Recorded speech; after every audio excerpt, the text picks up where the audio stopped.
Muchas gracias, señor presidente.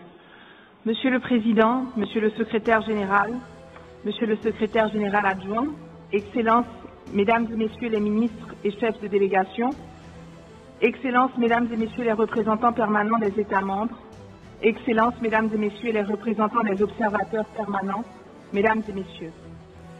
C'est avec un immense honneur que je vous adresse les salutations les plus cordiales de leur Excellence, les membres du Conseil présidentiel de transition de la République d'Haïti, présidé par M. Edgar Leblanc-Fils, ainsi que celle du Premier ministre, le Dr Gary Conille.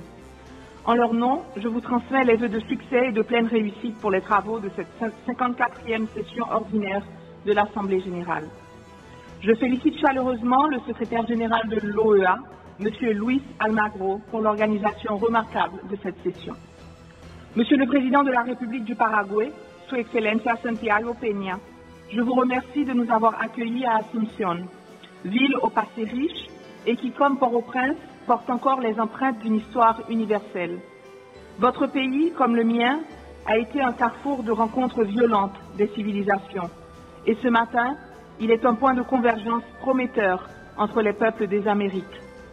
La République d'Haïti, ce bout d'île magique au nom duquel je parle, est le foyer de l'intercelle de la liberté pour tous, le berceau de la dignité pour tous.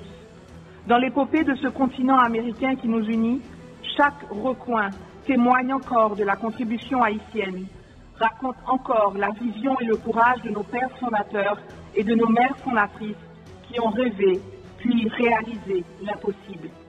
Si notre parcours a depuis été jonché de pages plus sombres, Haïti est encore et toujours prête à participer à la construction de notre avenir commun, ensemble.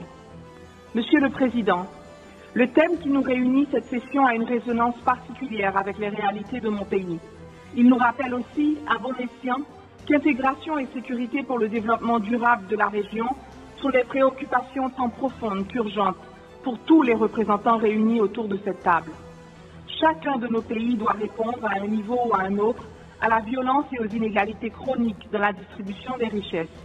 Durant cette Assemblée générale, il nous revient donc de prendre des engagements impérieux visant à permettre l'épanouissement de chaque citoyenne et de chaque citoyen de notre région.